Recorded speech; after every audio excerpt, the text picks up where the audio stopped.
জাতীয় স্মৃতিসৌধ বাংলাদেশের স্বাধীনতা যুদ্ধে নিহত মুক্তিযোদ্ধা ও নিহত বেসামরিক বাঙালিদের স্মৃতির উদ্দেশ্যে নিবেদিত একটি স্মারক স্থাপনা। এটি সাভারে অবস্থিত। স্মৃতিসৌধে 7টি স্তম্ভ আছে, যা বাংলাদেশের মুক্তি সংগ্রামের প্রধান 7টি আন্দোলনের নিদর্শন বহন করে। 1971 সালের 26শে মার্চ বাংলাদেশের স্বাধীনতা যুদ্ধ শুরু হয়।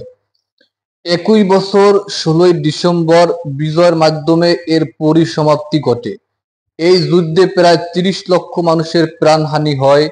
এই স্মৃতিসৌধ বাংলাদেশের জনসাধারণের বীরত্বপূর্ণ লড়াইয়ের স্মরণে নিবেদিত এবং মুক্তিযুদ্ধের শহীদদের প্রতি জাতির শ্রদ্ধার উজ্জ্বল নিদর্শন হিসেবে প্রতিষ্ঠিত।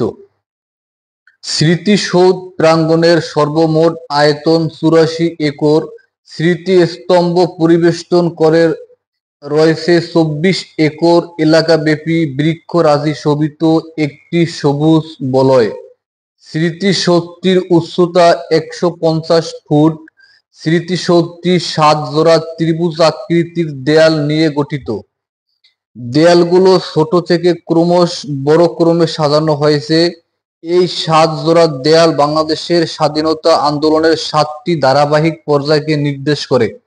1952 এর ভাষা আন্দোলন, 1954 এর যুক্তফ্রন্ট নির্বাচন, 1956 এর শাসনতন্ত্র আন্দোলন, 1962 এর শিক্ষা আন্দোলন, 1966 এর 6 দফা আন্দোলন, 1969 এর গণ অভ্যুত্থান, 1971 সালের মহান মুক্তিযুদ্ধ, এই 7টি ঘটনাকে স্বাধীনতা আন্দোলনের পরিক্রমা হিসেবে বিবেচনা করে সৌধটি নির্মিত হয়েছে।